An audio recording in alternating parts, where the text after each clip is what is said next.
도대체 왜 그럽니까 진짜 이 보수 우파 자유한국당 왜 그렇게 국회의원들끼리 서로 싸우고 물어뜯고 선배신데 좀 한마디 해야 되는 거 아닙니까? 아니 왜 다른 데 있어서 자꾸 이렇게 더 나라를 더 어렵게 만드냐, 같이 좀 힘 합쳐서 같이 다 나라 살리자 이런 식으로 하셔야 되는 거 아니에요?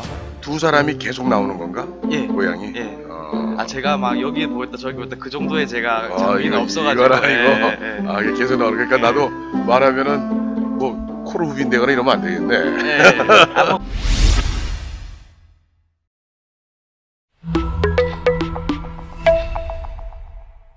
네, 시청자 여러분 안녕하세요. 오늘은 저희 청년과 아재의 대화 청와대가 새로운 또 아재분을 모셨는데요. 누군지 잘 모르시겠다고요? 제가 잠깐 소개해 드리자면 서울대 의대를 나오시고 제32대 대한의사협회 회장을 하셨고 국회에서 과학기술정보방송통신위원회 위원장을 역임하신 사선 신상진 의원님을 모셨습니다. 의원님 안녕하세요. 예, 안녕하세요. 네. 의원님, 시청자 여러분께 간단히 인사 부탁드립니다. 예, 청년과 아재와의 대화, 청와대 우리 시청자 여러분 반갑습니다. 지금 소개받은 성남시 중원구 지역구를 갖고 있는 신상진 국회의원입니다. 반갑습니다, 여러분.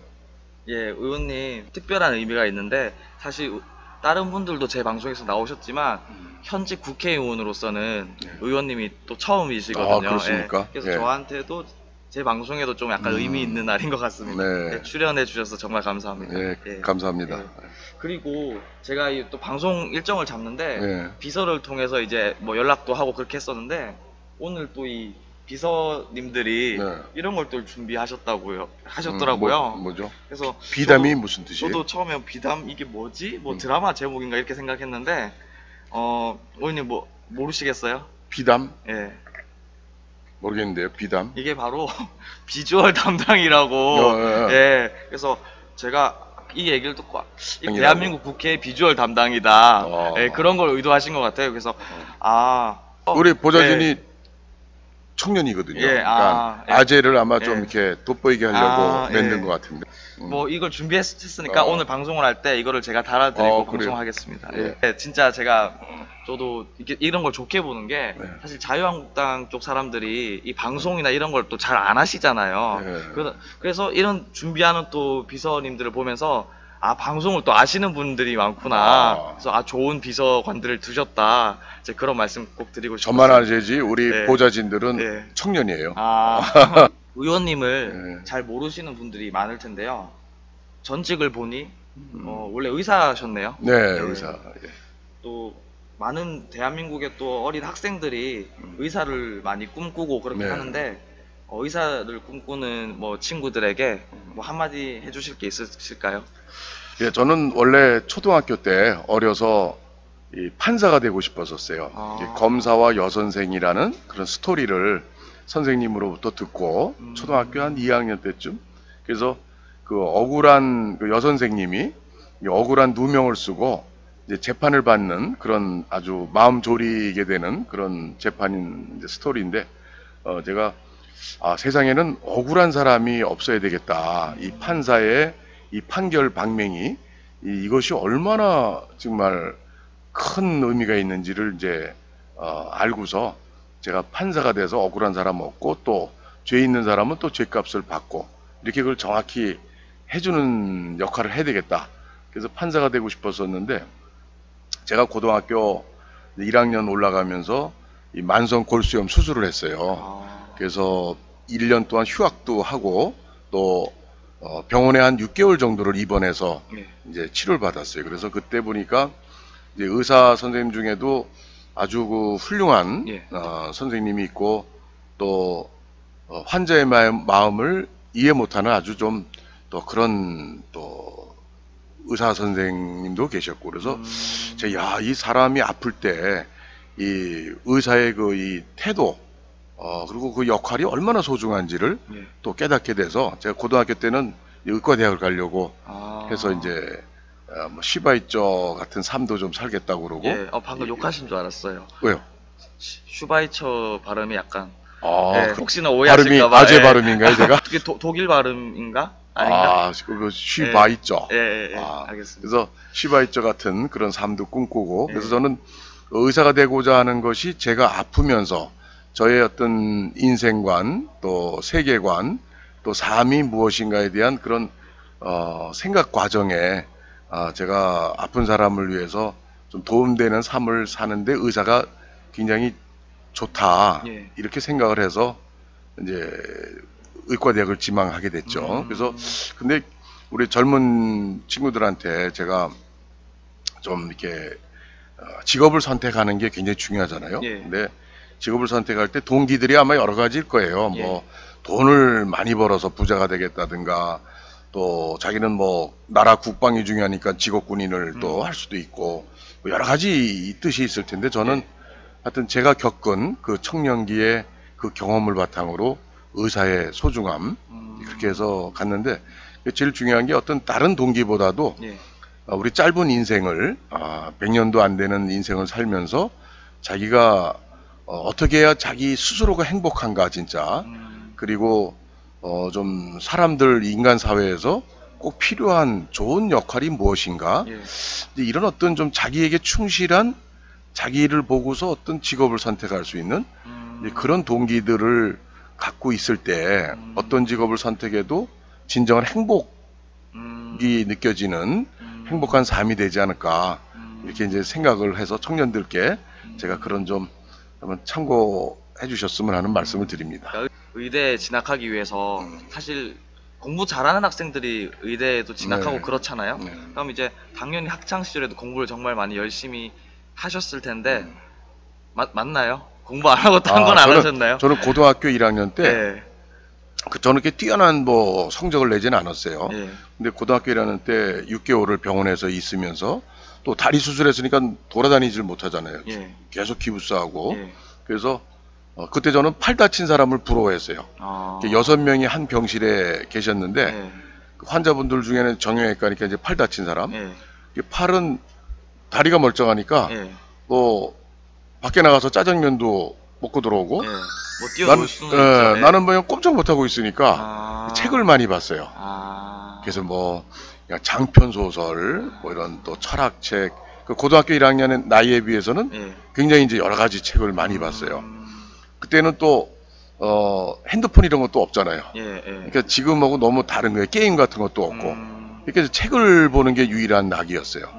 그래서 책을 많이 봤는데, 그러니까 인생이 좀 학교 공부라는 게 재미가 없는 거예요. 복학을 하고 나니까 뭐 계속 이제 책 보던 습관으로 고등학교 1학년 복학을 해서 계속 책 본 거예요. 또 전 다리가 아팠었으니까 뭐 체육도 못하고, 또 옛날에는 이 교련이라고 있어요. 이게 이 군대 훈련 같은 거를 그 뭐 이상하게 생긴 군복 같은 거 입고, 입고 그래서 뭐 총도 들고 이러고 이제 고등학교에서도 이제 이 훈련을 했어요. 근데 그런 것도 못하고, 그러니까 저는 이제 교실에서 애들 가방 지키고 있는 거예요. 그래서 그러면서 책을 계속 보는 거죠. 그러니까 본의 아니게 공부와 책을 열심히 하게 됐다. 아니, 공부는 안 했고 학교 공부는 의미를 못 느꼈어요. 그래서 우리나라가 미국 같은 나라면 내가 영어 공부를 굳이 이렇게 안 해도 되는데, 그러면서 여러 가지 이 과목들에 대해서 다 의미를 보고 이의제기를 하고 공부를 안 했어요. 근데 완전히 의원님 공부 별로 안 했는데 의사 됐다면 사람들이 싫어할 텐데. 끝까지 들어보세요. 그러니까 청년 철학자가 된 거예요. 그러니까 이 인생에 있어서 이 학교 공부라는 게 너무 의미가 없게 느껴져서, 그러다가 이제 고등학교 3학년이 되니까 제가 의사는 이제 의사가 되고 살고 싶고, 그래서 제가 의대는 또 성적이 또 좋아야 되고, 그래서 고등학교 3학년 때부터 이제 책을 이제 학교 공부를 한 거예요. 근데 제가 이제 그러면서도 영어 수학 공부는 좀 그 하루아침에 성적이 올라가는 게 아니니까 국영수는 열심히 했어요. 꾸준히 했어요. 나머지 이제 막 외우는 것들, 뭐 물리, 또 뭐 화학, 무슨 그때는 우리 서울대에 들어가려면 세계사, 지리, 역사 모든 공부를 다 해야 돼요. 그래서 그런 거를 이제 뒤늦게 이제 하다 보니까 성적이 안 되잖아요. 제가 무슨 천재도 아니고. 그래서 이제 떨어졌어요. 서울의대 시험 봐서. 한 번에 되신 게 아니죠. 그렇죠. 그래서 이제 좀 고등학교 때 1년 쉬니까 인생을 뭐 그때 1년 휴학할 땐 굉장히 충격이 컸어요. 친구들은 다 이제 진학을 했는데 예. 저만 입학시험 합격만 해놓고 예. 이제 휴학계를 내니까 낙담이 많았는데 당시에 저 주치 선생님이 예. 인생은 몇 년 늦는 게 중요한 게 아니다. 그리고 몇 년 늦어도 거기서 많은 자기 발전을 꾀하면 예. 더 좋은 거다. 이렇게 저를 위로를 해주셔서 예. 그게 저한테는 아주 큰 위로가 됐어요. 그래서 그래서 1년 늦는 거는 이제 문제가 아니다. 예. 그래서 재수를 용감하게 했죠. 예. 그 담임 선생님은 재수하면 성적이 안 오른다. 그러니까 안전하게 서울 공대까지는 되니까 예. 자연계 예. 거기를 봐라. 그러면 합격률을 서울대를 높이는 게 좋으니까 그렇죠. 담임 선생님은. 근데 이제 난 고집을 피워가지고 재수해서도 안 되면 내가 삼수하고 삼수하면 더 성적이 안 나온대요. 그럼 백수라도 해서 내가 의대를 서울의대를 꼭 가야 되겠다. 백수가 그런 뜻도 있네요. 그 백수가. 그래서 내가 백수 그만큼 또 우리 집이 가난했어요. 그러니까 사립대 의과대학 가기에는 부모님께 너무 부담이 되고 그래서 국립대를 가야 되는데 한번 도전을 한 거죠. 그래서 내가 선생님께 백수에서도 간다 그러니까 선생님께서 졌죠. 그래 내가 항복했다. 그래 네 맘대로 해라. 그래서 원서를 쓰고 이제 와서 낙선이래. 시험에 낙방하고. 그러니까 저는 이제 이 낙방에 대해서 또 굉장히 익숙해져 있어요. 늦는 거에 대해서. 그래서 국회의원 될 때도 처음에 바로 안 되고 떨어졌고 또 보궐선거로 들어왔고 또 중간에도 또 3선 도전할 때 또 낙선하고 또 보궐선거 됐고.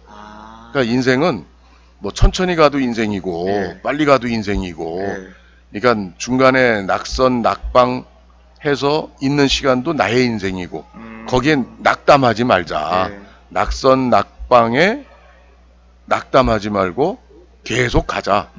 저 이제 그런 거를 좀 고등학교 때 많은 이제 그런 체험을 하면서 좀 익숙했던 것 같아요. 근데 제가 의원님 얘기 들으면서 되게 친숙했던 게 저도 지금 이제 의원님 만나서 처음 얘기하는 거지만 의원님 저 수험생활 정말 오래 했거든요. 그래. 몇 수 했어요? 제가 참 얘기하기 부끄러운데 저도 의대를 가기 위해서 사실 사수를 했어요. 사수. 막 다른 대학 막 군대 방송통신대로 막 군대도 밀어가면서 막 사수했는데 뭐 물론 잘 안 돼서 제가 이제 그냥 공대를 들어갔는데 의원님이 아까 백수 이런 얘기 하시고 뭐 선거하실 때도 또 하시고 하는데 제 예전 생각도 막 나고 그랬습니다.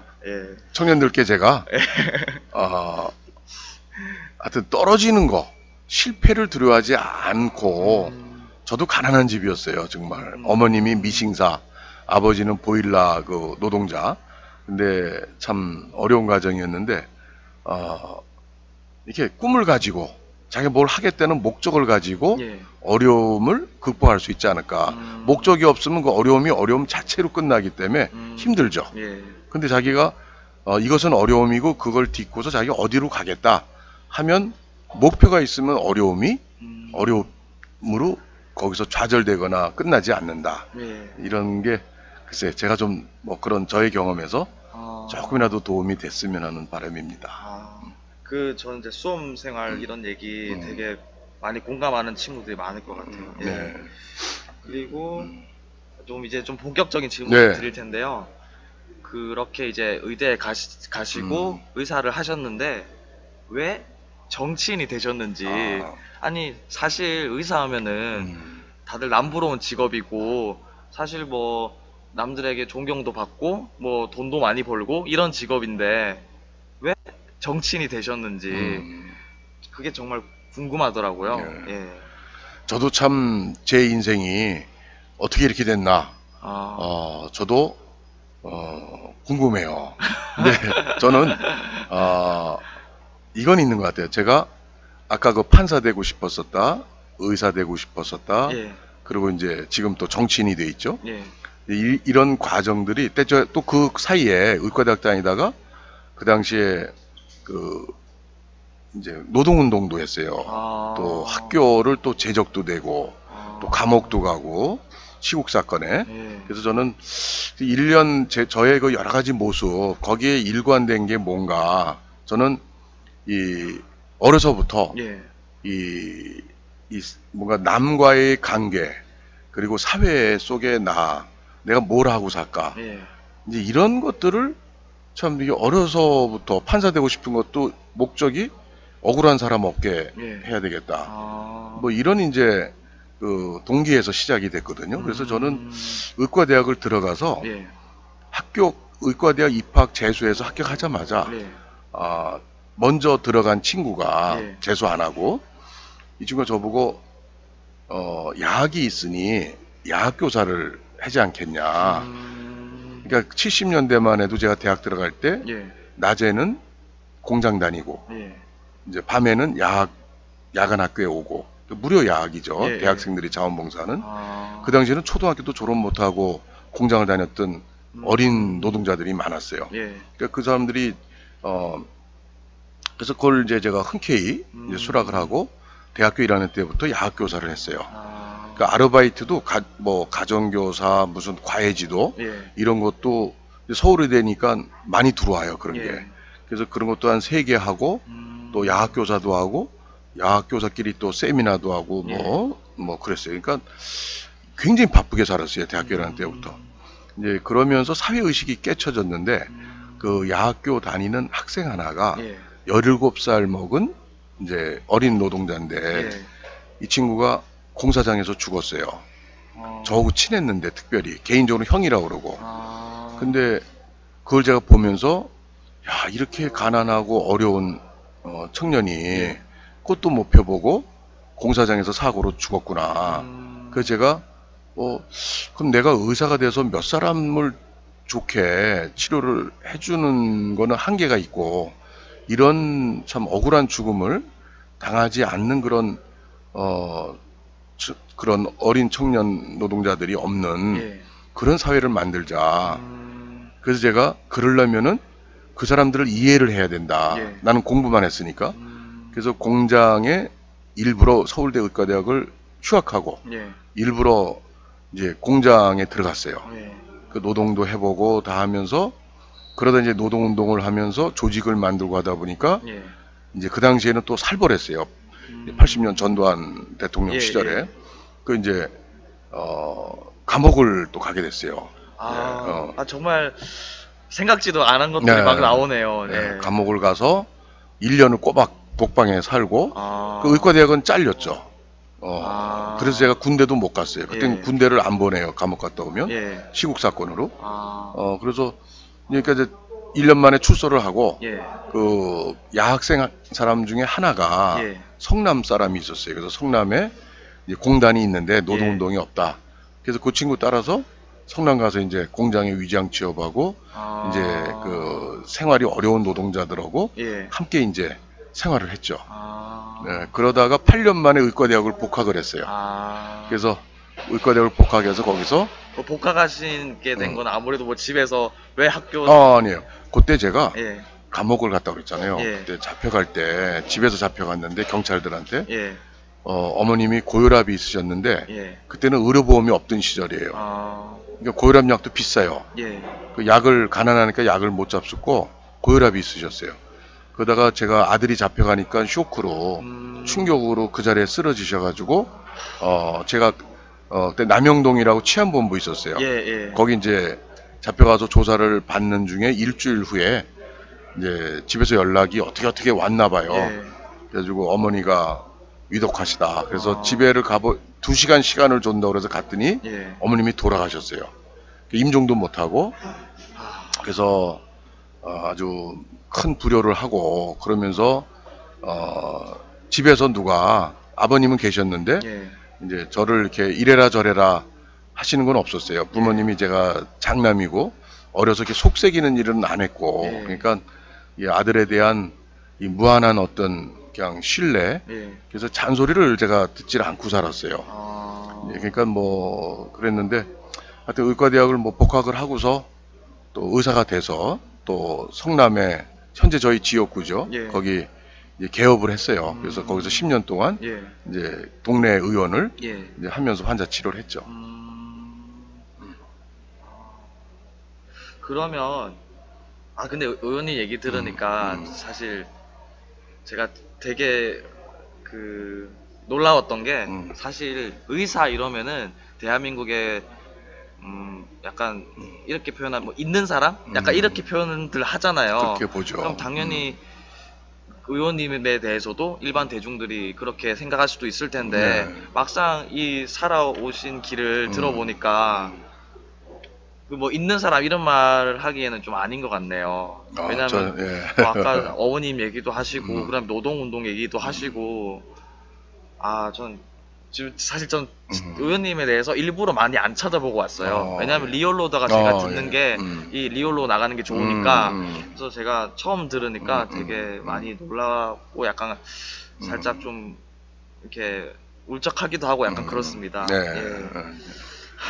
그냥 뭐 보는 그런 밖에서 보는 그냥 의사, 예. 그 의사협회 회장, 또 예. 국회의원 그럼 뭐 굉장히 금수저 같잖아요. 예. 그래서 저는 좀 그런 과정을 거치고 예. 또 그러니까 저희 지역구가 예. 옛날에 그 60년대 말에서 70년대 초 예. 그때 청계천 또 이렇게 서울에 예. 이 개발하면서 철거민들이 예. 이게 그냥 트럭으로 막 그냥 사람들을 실어다가 이게 막 던져놓은 동네예요. 그러니까 기반 시설이나 주거 환경 이런 것들이 아주 열악하고 정말 서민들이 너무 많이 사는 동네예요. 예. 그러니까 그런 동네에서 저는 이제 그분들과 정말 똑같이 청년 시절을 이제 노동운동하면서 반 지하방에 살고 비 오면 지하에 물이 들이닥치는 그런 방에 월세방에 살고 그러면서 그래서 정치를 하게 된 것도 이제 야학교사 하면서 그 어린 노동자의 죽음 또 그 노동운동하면서 그 가장 어렵게 사는 그런 열악한 환경의 노동자들 그리고 또 아주 서민들의 아주 그냥 어려운 삶 이런 거를 청년기서부터 뭐 쭉 거치고 살아오면서 정치로 자연스럽게 제가 아마 그런 기회가 생겨가지고 들어갔던 것 같아요. 아니 근데 저는 이런 스토리를 좀 대중들에게 좀 많이 알릴 필요가 있다고 느껴지는 게 사실 자유한국당 하면은 기득권 정당이고 뭐 있는 사람 정당이 있는 사람이 있는 정당이고 이런 선입견이 사실 좀 있잖아요. 근데 이게 막상 또 이렇게 얘기를 들어보니까 또 전혀 안 그런 것 같은데 참 그런 안 좋은 선입견이 좀 안타깝습니다, 사실 개인적으로. 예. 그리고 그러면은 그 의원님은 의사와 정치인 중에 어떤 것이 더 힘든 직업이라고 느끼셨는지 궁금합니다. 네, 제가 의사 생활을 뭐 한 10년 이상 했지만 의사는 자기에게 이 주어진 역할 그것이 분명하죠. 이 환자 치료하는 거죠. 그러면 결국 환자 치료라는 그 특수한 역할을 가지고 그걸 잘하면 환자로부터 고맙게 느끼고 또 그리고 이제 그 근무 시간 외에는 자기 개인 시간을 또 가질 수 있잖아요. 그 가족과 함께 하거나 뭐 친구를 만나고 뭐 다 할 수 있는데 이 국회의원이라는 거는 뭐 일이 뭐 끝도 없어요. 특히 또 우리 제가 속한 그런 지역구 같은 데 국회의원을 하다 보면 이 중앙정치에 지금 뭐 자유한국당의 지금 보수의 여러 가지 우파의 어려움이라든가 또 민생 여러 가지 챙기는 문제 또 여야 간에 다른 입장 가지고 또 때로는 싸움도 하고 논쟁도 하고 그런 어려움들이 있지만 저 같은 경우는 지역이 하도 서민들이 많이 사시고 또 주택 재개발이라든가 여러 가지 그 현안들이 많기 때문에 이제 그런 것들도 챙기려면 뭐 대단히 힘들어요 사실. 그래서 저는 토요일 일요일 없이 이렇게 뛰는데 어떻게 보면 편한 것으로 보면 의사가 뭐 100배 편하고요. 그리고 또 보람이라고 보면은 정치에서는 큰 또 보람을 느낄 수가 있죠. 어떤 법안을 하나 대표 발의해서 통과시킨다거나 뭐 또 어떤 좋은 정책을 만들어내면 그것에 따라서 국민들의 많은 이 국민들이 영향을 받고 또 그래서 의미는 참 큰데 요즘에 특히 또 이 정치가 또 제가 속한 자유한국당 또 이 보수당의 입장이 난처하잖아요. 어렵잖아요. 그러니까 지금은 아주 뭐 최고로 어려울 때죠. 그 의원님 법안 얘기하셨는데 법안 내신 것 중에 법안 발의하신 것 중에 뭐 소개해드릴 게 있으실까요? 제가 그 재선할 때 18대 때 이 보건복지위원회 그 법안심사 소위원장이었어요. 예. 그때 중증 장애인 연금법이라는 게 있어요. 예. 그거를 이제 통과시키려고 하는데 그때 장애인에게 수당은 나갔었는데 예. 그걸 연금화해서 연금법으로 하는 법안을 그 당시 정부에서 재정 부담 때문에 예. 난색을 표했어요. 기획재정부나 정부에서. 근데 제가 그것을 여야 합의로 해가지고 국회에서는 정부가 반대를 해도 예. 그때는 여당이었죠, 제가. 예. 그럼에도 불구하고 여야 합의를 해서 방맹이 치고 그냥 통과시켜 버렸어요. 중증 장애인 연금법이 지금 돼 있고 예, 제가 또 기억나는 게 존엄사법이라고 예. 이 일명 연명 치료 중단에 관한 법인데 예. 말기 환자로서 의학적으로 판명이 된 예. 그런 환자에게 인공호흡기라든가 이런 걸 씌워서 연명하잖아요, 생명을. 예. 이제 그런 것을 의학적으로 말기라고 최종 판단이 됐고 회생 가능성이 없고 예. 또 보호자들이 다 원할 경우에 예. 또 환자가 본인이 평소에 나는 연명치료 무의미한 연명치료 하지 말아라 예. 라는 이제 그런 뭐 유언장 같이 쓰는 게 있어요. 예. 사전 의료 의향서라고 예. 뭐 그런 것이 돼 있을 경우는 연명치료를 하지 않거나 해더라도 중단하는 예, 그런 것을 제가 대표 발의 법안을 2009년도에 했었는데 예. 그게 한 8년 만에 2016년에 통과가 됐어요. 그래서 그것도 좀 기억이 나고 또 뭐 저희가 속한 지역에 재개발 지역에 서민들이 많잖아요. 재개발하면 못 살고 예. 먼 데로 또 자꾸 또 흩어지잖아요. 예. 값싼 그 동네 집이 싼 동네로. 예. 네, 그런 데서 이 국공유지, 특히 이제 공유지, 시유지 같은 것을 예. 그 재개발의 주민들께 무상으로 이렇게 줄 수 있도록 그렇게 해서 재개발 지역들의 주민의 예. 부담을 좀 서민들의 부담을 덜어주는 그 법도 제가 대표 발의를 해서 18대 때 했다가 19대 말에 통과가 됐어요. 그래서 뭐든지 제가 법안을 국민들한테 영향을 드리는 법안을 하면 국회의원들 한 번 내놓고 말 것이 아니라 정말로 국가에 필요한 법안은 한 번 대표 발의를 했으면 그걸 하여튼 집요하게 아주 적극적으로 하면은 언젠가는 이제 통과되는 그런 좀 입법 활동에 좀 보람을 느꼈습니다. 과거 수험 생활도 집요하게 하셨잖아요. 그래서 약간 그 법안 발의도 집요하게 하시지 않았나. 그러고 보니까 좀 제가 집요한 면이 있네요.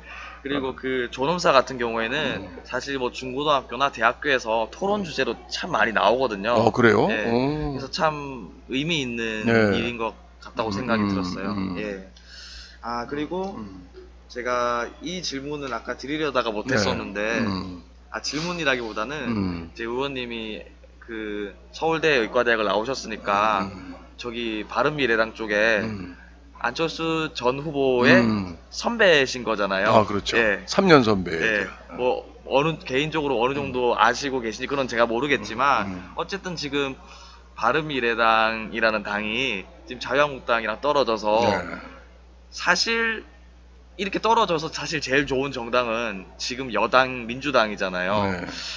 표도 갈리고 그런 거에 대해서 아마 안타까운 유권자들이 많다고 생각해요. 그래서 선배신데 좀 한마디 해야 되는 거 아닙니까? 아니 왜 다른 데 있어서 자꾸 이렇게 더 나라를 더 어렵게 만드냐, 같이 좀 힘 합쳐서 같이 다 나라 살리자 이런 식으로 하셔야 되는 거 아니에요? 뭐 대학교 선배가 뭐 그렇게 하면은 어떻게 뭐 그 선배 말을 듣겠어요? 대학 선배 말로 안철수 전 후보한테 뭐 한마디 해주실 수 제가 있을까요? 뭐 선배라기보다도 이제 우리가 같이 또 나라 걱정을 하고 또 정치가 또 참 변화되고 잘 돼야 되는 그런 시점 아니겠어요? 그럴 때 또 우리가 정치가 양날개로 국가가 움직이게 되고 그러면 이제 우파가 있으면 좌파도 있고 또 두 개 다 건전하게 해야 이게 새가 바로 날듯이 우리가 바른미래당도 사실은 뭐 진보 좌파라기보다는 대체적으로 좀 이제 중도 우파 쪽에 가깝죠. 그들이 그렇다고 얘기를 많이 하더라고요. 네, 그래서 그렇게 저희하고 뭐 같은 부분이 많다고 보기 때문에 정책 노선에서 아, 예. 그러면 좀 같이 좀 하자고 예. 이렇게 뭐 대학 선배를 떠나서 예. 얘기를 한번 하고 싶은 마음이 예. 많이 있어요. 예. 아, 저기 방송 제가 나가면은 보도록 제가 이렇게 홍보 많이 하겠습니다. 예, 예, 이렇게 예. 노력해 보겠습니다. 예, 예. 이 삭발하신 모습이 있더라고요. 예, 예. 그래서 아니 분명히 지금 국회의원이시고 의사고 이랬는데 이렇게 전혀 국회의원과 의사의 모습은 아닌 것 같은데 이 삭발하시고 뭔가 투쟁하는 모습 예. 같으신데 이 뭐 무슨 이때 무슨 투쟁하신 거예요? 그게 예. 2000년도에요. 그 김대중 정부 때 예. 그 의학 분업을 준비가 제대로 안 되고 재정 마련도 안 돼 놓고 이렇게 강제로 좀 일거에 시행을 했죠. 아. 그때 이제 우리 청와대 예. 식께서는 잘 예. 모르실 거예요. 아. 18년 전 일이니까. 아, 제가 기억나세요? 18년 전이면은 의사들이 예. 저 과천에 모여서 예. 또 뭐 아주 대대적인 그때 집회를 하고 시위를 하고 그랬었어요. 아. 뭐 의학 전국 분업 의사, 이런 의학 분업. 아. 김대중 정부의 의학 분업, 잘못된 의학 분업 알고 정책, 있습니다. 예. 그 저지 투쟁을 한 예. 거죠. 근데 그때 제가 전국 의사 투쟁위원장을 참 맡게 됐어요. 제가 뭐 맡으려고 한 게 아니라 제가 이제 투쟁 경력이 과거에 있으니까 그런 것도 인정받는 의사들은 싸울 줄 잘 모르니까 예. 그래서 제가 그 당시 이유가 두 가지예요. 우선 돈이 없다. 예. 그 대정부 투쟁하는데 뭐 꿀릴 게 없다. 그리고 두 번째는 감옥도 가고 노동운동하고 투쟁 경력이 있다. 예. 이 두 가지로 전국의 의사들이 저를 어떻게 찾아내가지고 제가 성남시 의사 회장을 하고 있었는데 예.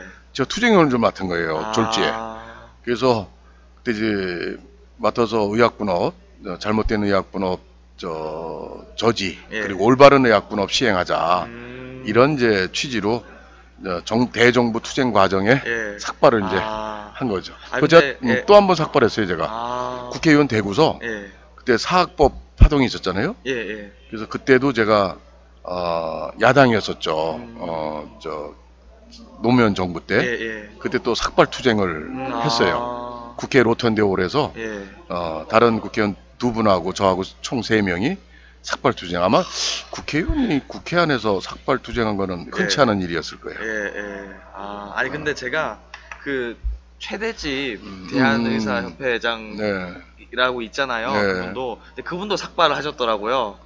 그래서 이 의협회장들은 무조건 삭발을 해야 되는 자리인가. 그게 그만큼 이게 의사협회가 예. 또 의사들이 이제 건강보험 재정은 한계가 있고 예.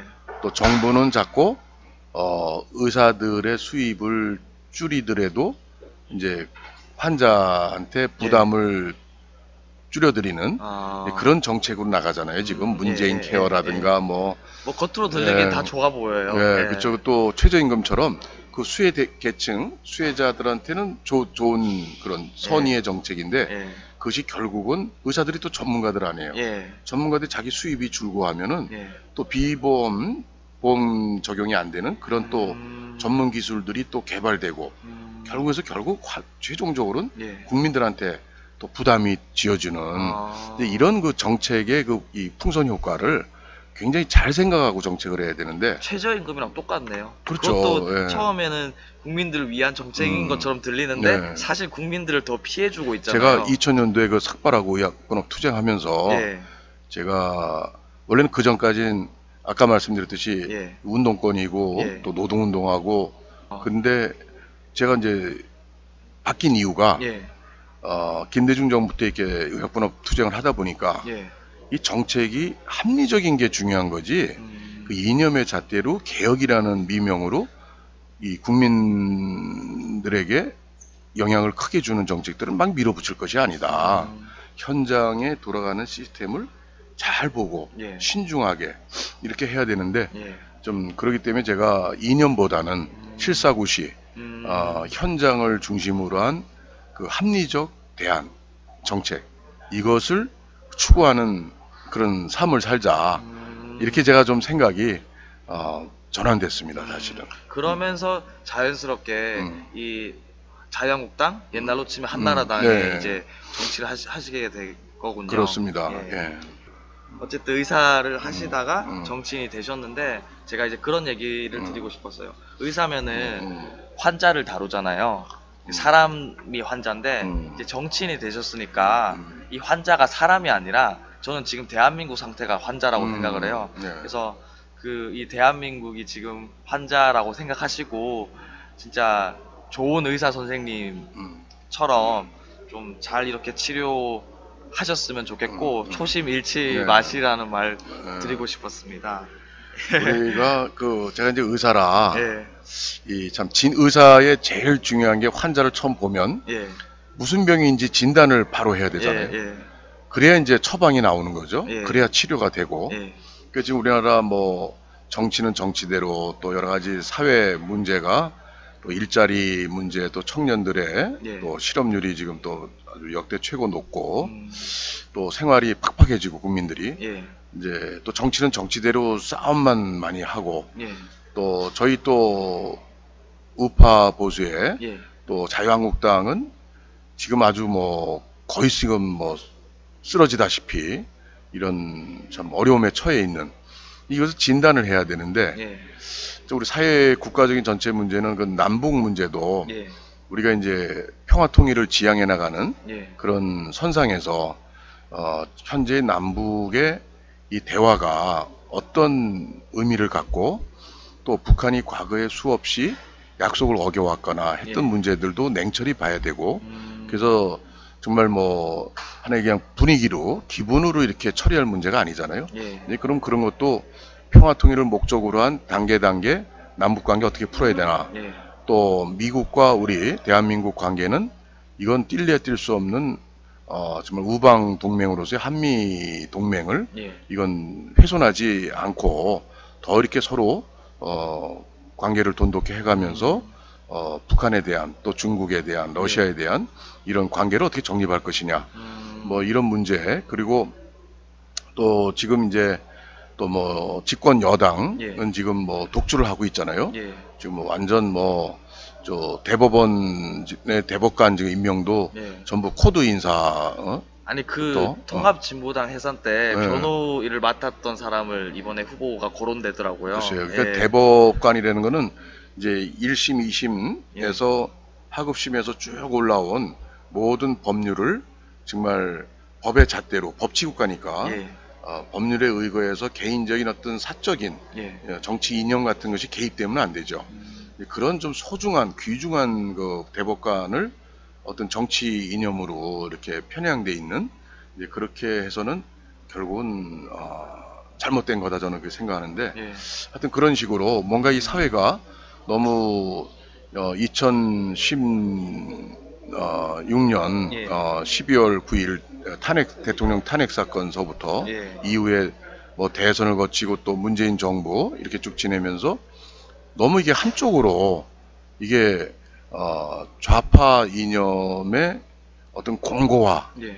또는 일방적 어떤 이 정책 추진 또 최저임금만 봐도 지금 뭐 취지는 최저임금 받는 그런 그 참 저임 노동자들을 좀 수입을 좀 높여주겠다. 그거 좋죠 취지는. 그렇지만 그런 정책이 결국 시행됐을 때 나오는 연쇄적 파급적 효과. 결국 이제 영세한 자영업자들 또 이런 데서 사람들을 최저임금으로 그 전에 썼던 그런 청년 노동자 또 어떤 어려운 조건의 노동자들을 일단은 있는 사람도 내보내게 되고 그러면 유지가 안 되니까 영세한 자영업자들 요즘 자영업자 폐업률이 장난이 아니더라고요. 장난이 아닙니다. 그래서 그럼 결국 일자리들이 없어져요. 그러니까 어려운 그런 열악한 저임 노동자들이 오히려 일자리가 없어지는 이제 그런 어떤 연쇄적 그 파급적 또 풍선 효과 이런 것들에 대해 과연 그걸 염두에 두고 이 정책을 하는 건지 그런 문제들이 문제가 되고 있지 않습니까? 그래서 그러한 그 사회적 우리가 한편으로 너무 일방적으로 독주하는 그런 정책도 우리가 이제 좀 바꿔야 되고 그러려면 야당이 건져내야 되는데 야당의 중심이었던 우리 자유한국당에 처한 보수우파의 또 입장 이런 것들을 진단을 잘하고 처방을 굉장히 잘해야 되는데 지금 이 국가사회적인 문제나 또 보수우파 제가 속한 당의 예. 이런 문제들도 진단을 잘 못하고 있는 것 같아요. 예. 그래서 참 이런 그 의사의 어떤 그런 마인드, 예. 우리 한국 사회가 어떤 병이 걸렸나, 예. 이건 또 어떻게 치료해야 되는가에 대한 급성질환은 급성질환대로, 예. 만성질환은 만성질환대로 시간을 가지고 처방을 해나가야 되는 예. 이런 엄중한 상황이라고 봅니다. 그 사실 지방선거 이후로 자유한국당이 정말 떨어질 대로 떨어진 것 같고, 진짜 이거보다 더 욕을 많이 먹는 때가 있을까, 이런 정도로 보이거든요. 그래서 제가 그래도 그럼에도 불구하고 제가 의원님에게 되게 직접적으로 질문 드리고 싶은데, 일단 근본적으로 제가 이거부터 여쭙고 싶습니다. 그 2016년 4월부터 당시 총선 때였죠. 그때부터 뭐 친박이니 비박이니 아니면 뭐 진박이니 이런 말이 나오면서 그 많은 유권자들이 그 당시 새누리당에 대해 정말 그 안 좋게 보시고 막 욕도 하시고 그랬는데, 근데 그랬던 게 지금 2년이 지나고 그리고 정권도 뺏기고 그랬는데 이게 더 심해진 것 같아 보이거든요. 그래서 지금 당연히 지금 제 앞에 자유한국당 의원님이 계시지만, 아니 의원님 저도 이 보수우파 유권자인데 도대체 왜 그럽니까 진짜 이 보수우파 자유한국당 왜 그렇게 국회의원들끼리 서로 싸우고 물어뜯고 왜 그럽니까? 힘든 집안일수록 서로 좀 힘을 합치고 이 어려움을 극복해야 되는 게 우리 가정이나 또 직장이나 어느 단체나 그렇게 해야 되는데 이 정치권이 특히 또 우리 저희 자유한국당이 그걸 잘 못하잖아요. 그래서 참 국민 여러분께 또 걱정하시는 분께 우선 죄송한 말씀을 저도 사선 중진 의원으로 자유한국당 의원으로서 우선 사과부터 드려야 되고요. 그리고 거기에 제일 큰 원인은 이 반성할 줄 모르는, 그러니까 아까 말씀드린 의사의 입장에서 봤을 때 이 진단을 못하는 거예요. 그거 왜 못하냐?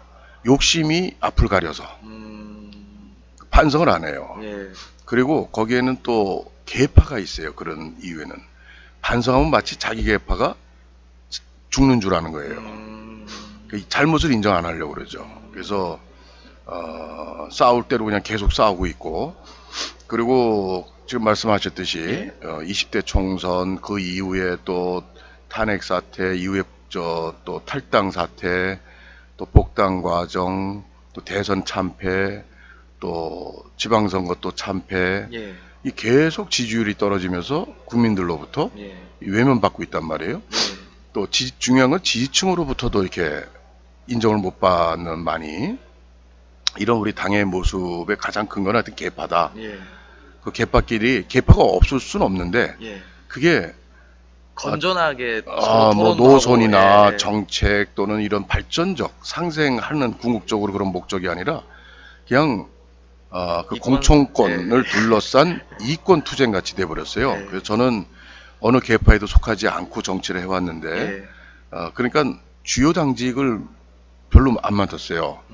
계파회고 당대표 선거 이런데 뭔가 같이 껴서 막 거기에 막 줄 서고 해야 뭘 자리도 하나 봤는데 저는 그런 걸 못했어요. 그래서 힘도 없으신 거 아니에요? 그 힘이 없고 그 전국적으로 알려지는 것도 덜 알려졌고 사선인데도 그래서 뭐 저는 이제 그런 소신으로 해왔어요. 뭐 자리를 탐하지 않고. 그래서 제가 작년에 당대표 선거에 나왔죠. 대선 후에. 근데 대선에서 이름이 널리 알려진 홍준표 때 당시 후보가 나왔었고 저도 나왔고 또 원유철 또 전 또 새누리당 원내대표도 나오고 3파전이 됐는데 제가 의원님 그 토론은 봤습니다. 봤어요? 그 제가 누가 봐도 이건 골리앗과의 싸움이죠. 될 수가 없죠. 대선 나오고 2달 만에 당대표 선거라니까. 그래서 저는 그렇지만 그 당시에 제가 사선으로서 당이 이렇게 어렵고 망해가는데 가만히 있어서는 안 되겠다. 비록 홍준표 전 대표가 유명한 정치인이지만 제가 도전해서 구태 청산을 제가 그때 제일 크게 걸었어요. 그리고 인물 교체. 예, 예. 또 우리가 이걸 못 해내면 우리 자유한국당은 죽는다. 예. 제가 그때 그걸 아주 호소를 했는데 그래서 우리 당원들의 어떤 생각을 좀 제가 바꾸시라고 홍보를 했고 그리고 새로운 인물로 바꾸자. 근데 그것이 어쨌든 제가 역부족으로 아주 큰 표 차이로 당대표 선거에서 낙선했죠. 예. 그래서 저는 이제 이런 과정을 보면서 정말 우리 당원들도 좀 변해야 된다고 생각을 해요. 정말 이 당이 변하고 예. 또 보수파가 건전하게 새롭게 태어나서 정말 우리가 바로 설레면 또 우리 당대표 뽑는 것도 당원들이 뽑으니까 예, 예. 물론 국민 여론조사도 있지만 예. 당원들이 제일 중요하죠. 예.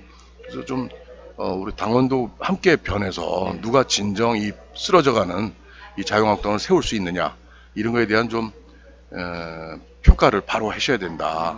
진단을 잘하고 또 처방도 잘 해야 되는데 저는 이런 쓰러져가는 자유한국당 지금도 예. 진단을 잘 못하는 것 같아요. 비대위원장을 뭐 어디서 모셔온다. 제가 40명이 뭐 추천됐다 그러는데 추천되는 거에 자유인데 예. 그것을 또 처리해 나가는 지금 비대위 구성을 위한 준비위원회 예. 거기에서도 좀 너무 지금 우리 지지층들의 불안을 더 가중시키고 예. 그런 것 같아요. 그래서 진정 올바른 진단을 과연 하고서 하느냐에 대한 저도 회의가 있고 예. 그렇습니다. 하여튼 앞으로 개혁을 진짜 진정성 있게 해나가야 된다고 봅니다. 그 제가 당시 당대표 토론을 제가 봤는데 제가 잘 기억은 나지 않지만 인상적인 게 하나 있었어요. 그 당시에 그 의원님이 당시 홍준표 전 대표에게 그 어떤 정책에 대해서 막 그게 의료 쪽이었는지 잘 기억은 안 나는데 막 얘기를 하셨어요. 네. 막 얘기를 하셨는데 그것에 대해서 어떻게 생각하십니까라고 이제 질문을 했었는데 당시 홍준표 이제 당대표 후보가 그거 신상진 후보 말이 맞다고 생각한다. 그리고 내가 그 부분에 대해서는 잘 모르지만 신상진 의원이 그것에 대해서 잘 아신다면은 내가 그거 다 수용하고 이렇게 했으면 좋겠다. 이런 얘기를 하시더라고요. 그래서 그걸 보면서 제가 그 당시 경쟁자지만은 서로 또 인정하고 이런 게 사실 되게 좋게 봤었거든요. 저는 개인적으로 그 부분이 되게 인상적이었다는 말씀을 드리고 싶고 제가 지금 자유한국당에 대한 진단 이런 얘기를 하셨는데 저는 개인적으로 이런 생각을 가지고 있어서 이런 얘기를 뵙게 되면 꼭 해드리고 싶었어요. 지금 뭐 많은 지지자들 중에 이렇게 얘기하시는 분도 있어요. 지금 뭐 자유한국당 내에는 탄핵 찬성 세력과 반대 세력이 있다. 뭐 너무 좀 극단적인 분들은 뭐 탄핵을 뭐 찬성했던 분들은 다시 다 갈라져야 된다. 이렇게 얘기하시는 분들도 있어요. 근데 사실 저는 개인적으로 전혀 그렇게 생각하지 않거든요. 사실 저는 개인적으로 탄핵을 과거에 찬성을 했든 반대를 했든 그분들이 저는 다 똑같다고 사실 생각해요. 그 찬성을 했든 반대를 했든 진짜 종이 한 장 차이라고 저는 생각합니다. 그래서 저는 이 자유한국당이 많은 대중들에게 호감을 잃었던 거는 단지 그냥 대통령을 탄핵당했고 탄핵을 당한 정당이기 때문에 그리고 그것에 대한 반성에 대한 모습을 안 보여줬기 때문에 그런 것 때문에 많이 호감을 잃었다고 생각합니다. 그래서 저는 그리고 또 지금 그럼에도 불구하고 의원들끼리 서로 사이가 안 좋은 점 그런 것들이 정말 이 비호감으로 비춰지는데 그래서 저는 이 자유한국당 내 의원 여러분들이 탄핵 찬성을 했든 반대를 했든 이걸 따지는 게 아니라 우리 그거 따지지 않고 이제는 진짜 서로 힘을 합쳐가지고 서로 화해하고 진짜 이 좌파 정부를 제대로 견제할 수 있는 힘을 발휘하고 힘을 모으는데 애를 쓰겠다. 좀 이런 모습을 약간 보여주셨으면 좋겠고요. 그리고 아까 그 화해한다는 것도 좀 그것도 많이 보여줬으면 좋겠어요. 우리 진짜 이제는 친박 비박 이렇게 싸우지 않겠다. 물론 개파라는 게 없을 수는 없겠지만 그럼에도 불구하고 서로 뭔가 건전한 뭐 토론도 하고 경쟁도 하고 하겠다. 그런 것들을 좀 언론들에 많이 보여줬으면 좋겠어요. 정말 그래요. 이게 우리 자유한국당이 제대로 쓰려면 이 개파 싸움이 없어야 되고 또 개파로부터 자유로운 그런 지도부가 꾸려져야 된다고 생각을 해요. 그 개파 때문에 상처받고 또 공격하고 예. 서로 이렇게 다람쥐 쳇바퀴 돌듯 당을 운영해온 그런 계파들이 좀 뒤로 일선에서 좀 물러나고 정말 계파로부터 자유로운 그리고 공정한 그리고 미래를 보고 정말 보수파 국민들의 걱정과 상처를 예. 치유해 줄 수 있는 그런 좀 공정한 민주적 그런 지도부가 탄탄하게 구성이 될 때 예. 희망이 있다고 생각합니다. 맞습니다, 의원님. 그리고 의사 출신으로서 제대로 잘 진단하시고 이 지금 자유한국당을 좀 국민들에게 우파 정당이다, 정말 좋은 우파 정당이다 이렇게 내놓을 수 있게 한 몫을 꼭 하셨으면 좋겠습니다. 예. 예. 하여튼 제가 뭐 그래서 작년에도 당대표도 출마했었는데 떨어질 줄 알면서도 그 당대표 나오려면 그 기탁금이 8천만 원이나 들어요. 저도 자세히는 모르지만 돈을 많이 네. 든다고 들었거든요. 그리고 저는 이제 8천만 원 기탁금 제 개인 통장 탈탈 털고 모자라서 제가 돈이 없는 국회의원이에요, 사실.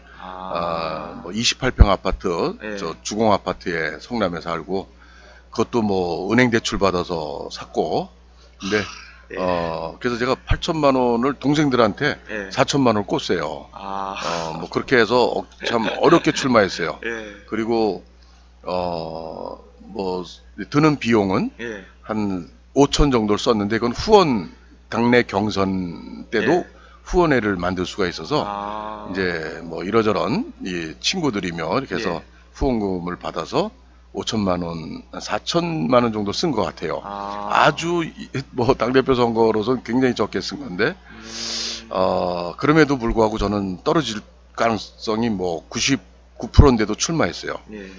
그것은 뭐냐면 제가 희생이라고 생각했어요, 나름대로. 예. 그리고 목소리 내자. 앞으로도 제가 정말 그동안은 당이 잘 되길 바라고 예. 또 당내에서 어떤 입장을 내다보면 또 찬반이 갈리고 예. 이렇게 돼서 좀 저는 싸우는 걸 좋아하지 않기 때문에 그렇게 해왔는데 이제는 정말 바닥까지 뭐 무너진 상태에서 예.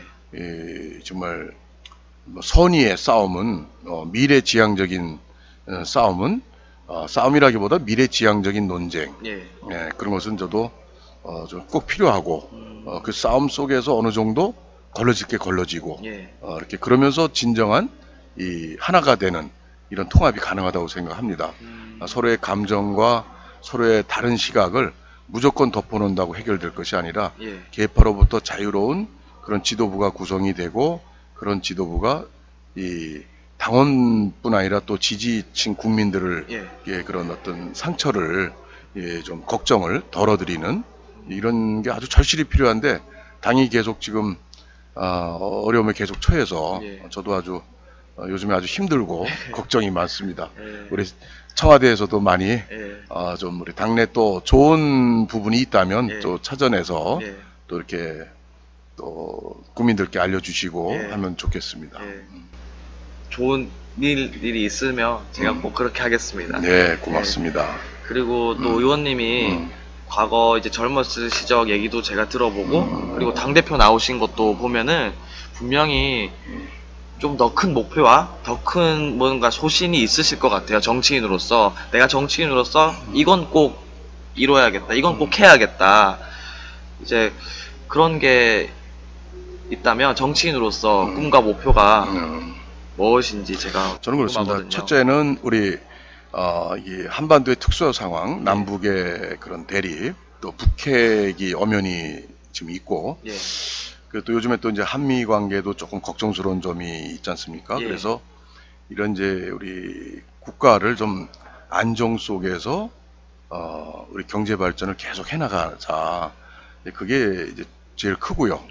이제 두 번째로는 이 우리 정치 지형을 정말 국민들의 눈밖에 나는 그런 정치판을 좀 갈아버리자. 지금 프랑스의 마크롱 대통령이 거기도 사유당과 공화당 진보 좌우가 이렇게 대립하면서 또 이 기성 정치인들의 국민들에게 실망을 주면서 그러면서 이제 또 극우 국자적으로 각각 나가고 그런 것을 국민들이 이제 마크롱 대통령을 선택한 거죠.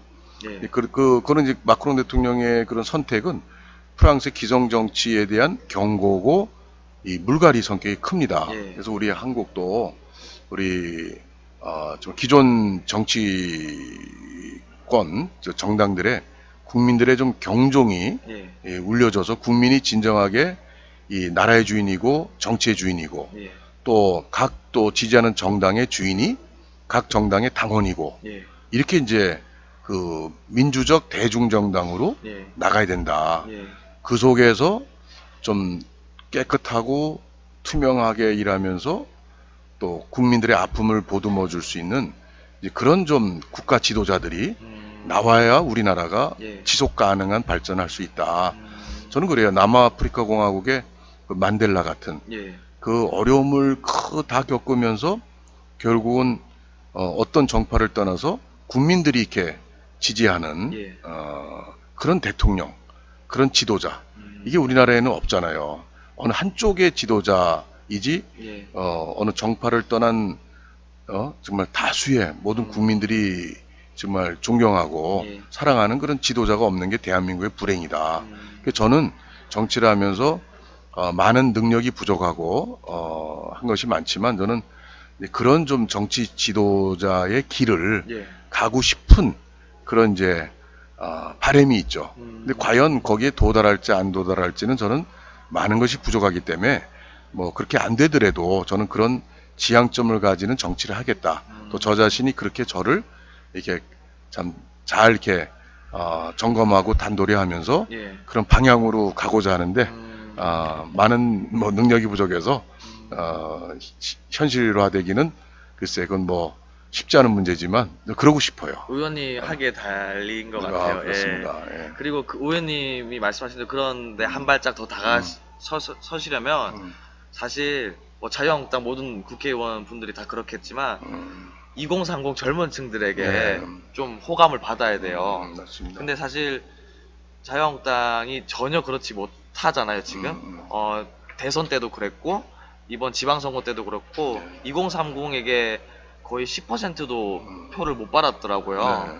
그래서 저는 이런 이유가 이 자유한국당 하면은 그 기득권이고 꼰대고 이런 이미지가 되게 많이 더 씌어 있는 것 같아요. 그래서 또 권위적이고 그래서 그런 것들을 좀 문제가 저는 있다고 생각하고 의원님도 동의하시나요? 이런 게 원인이 동의하죠. 맞습니까? 우리가 예. 자유한국당이 그동안 이제 어떤 기득권 이미지 예. 그리고 반성 안 하고 특히 요즘 들어 예. 그리고 특히 청년들의 어려움을 예. 이렇게 깊이 소통하는 이제 그런 게 부족한 이미지 자기들끼리의 정치 예. 이렇게들 비춰지죠. 그래서 저는 우리가 이제 다시 태어나려면 예. 이 기업 친기업적 그리고 그게 기득권적으로 또 연결이 돼요. 사실은 우리 기업이 잘 되는 걸 누가 반대하겠어요? 예. 기업이 잘 되고 활성화되고 그럼 일자리가 늘어나고 예. 경제가 팽팽 돌아가는 예. 그건 누가 반대하겠어요? 근데 이미지가 이렇게 고착이 좀 돼 있어요. 재벌 또 정경유착 예. 또 과거에 또 뭐 군사 쿠데타 뭐 이런 어떤 이미지와 연관돼 있는 그래서 저는 그런 것들을 그 기업에도 책임을 묻고 또 그렇지만 또 기업에 또 활성화될 수 있도록 예. 또 법과 제도는 또 마련하고 많은 예를 들어서 뭐 규제 혁파라든가 또 이런 부분은 또 해줘야 되고요. 예. 지금 요새 기업들이 다 외국으로 다 빠져나가고 예. 아주 지금 악순환인데 그래서 그런 문제 또 하나는 청년 문제에 대해서 지금 정부가 특별히 예. 그걸 말로는 그러지만 제대로 대안을 못 내놓잖아요. 예. 그래서 저는 청년 실업 문제라든가 청년의 그 고민들을 함께 하고 예. 대안을 찾아보는 예. 이제 그런 좀 청년 속으로 파고들자 예. 그런 자세를 좀 정책을 통해서 예. 또 재정을 통해서 해야 된다고 생각을 하고요. 하여튼 무엇보다도 지금 현재의 모습은 하여튼 청년들이 볼 때 미래를 얘기하지 않는 자유한국당, 예. 대한민국의 미래를 보다는 예.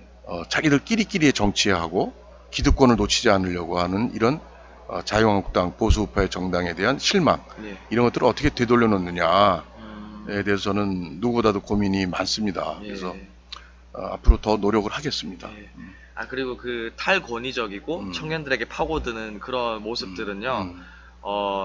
의원님이 오늘 이 청와대 방송, 이 일개 청년의 그냥 인터넷 방송에 출연하신 거가 전 첫걸음이라고 생각해요. 예. 왜냐면 사실 저 민주당 쪽의 의원분들은 이런 인터넷 방송 출연을 정말 많이 해왔거든요. 해왔어요.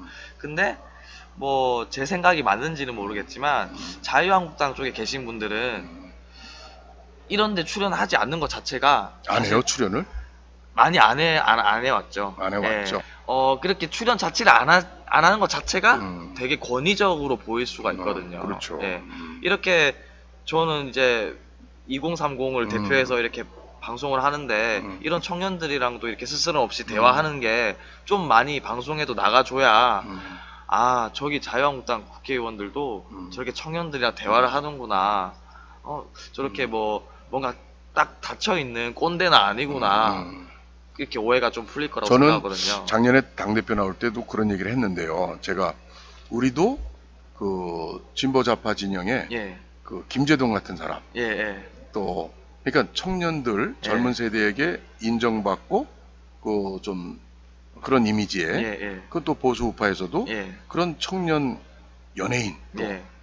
청년 또 컬럼니스트 또 청년 배우 뭐 또 팟캐스트 운영하는 예, 예. 우리 청와대 씨처럼 예. 이런 분들을 예. 많이 육성하고 발굴하는 그런 거를 해야 되는데 작년 대선 이후에 예. 그렇게 참패를 하고 지금까지도 하나 별로 그런 모습이 안 보여요. 그래서 저는 참 당이 정말로 많이 변해야 되는구나. 끼리끼리의 정치는 이제 안 통한다. 이제 국민 대중과 예. 특히 청년 대중 그들의 아픔이 뭔지 그 속에 파고들어서 몇 년이 걸리더라도 예. 함께 해야 된다. 그러면 뭐 우리가 보수 우파를 청년들이 원래 싫어하는 게 아니잖아요. 예. 예. 이제 잘못했기 때문에 지금 싫어하는 것이지. 예. 그래서 저는 그런 노력이 앞으로 새롭게 전개돼야 된다.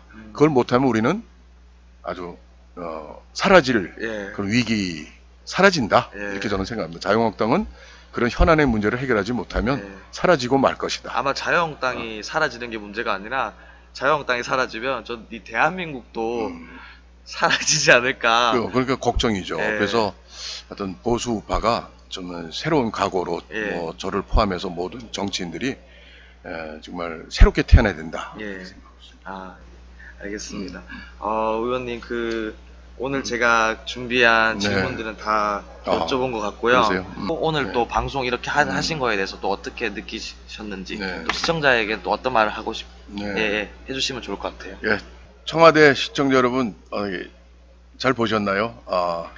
지금 여러 가지 어려움에 처한 지금 정치 현실에서 또 자유한국당의 현실에서 제가 드린 말씀이 어떻게 공감이 가시는지 모르겠습니다. 저도 이게 어려움에 처한 이런 자유한국당의 국회의원으로서 대단히 송구스러운 말씀 드리고요.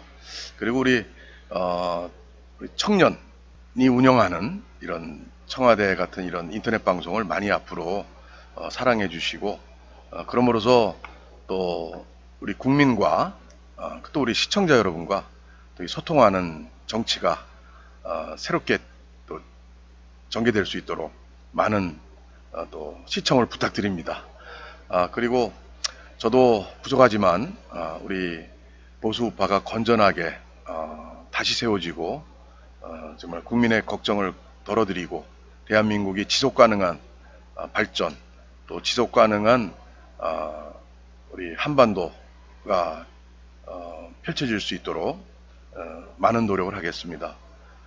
그리고 우리 생각은 행동으로 나와야 되지 않습니까?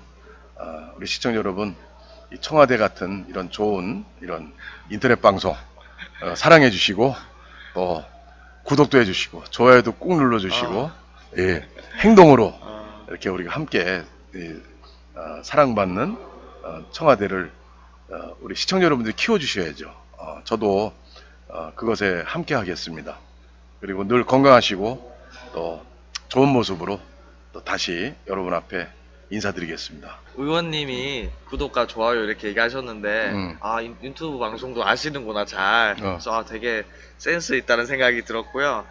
제가 아까 말씀드렸던 대로 지금 대한민국이라는 환자를 꼭 잘 치료하실 수 있도록 잘 진단하고 잘 치료하실 수 있는 그런 정치인이 되시도록 제가 기원하겠습니다.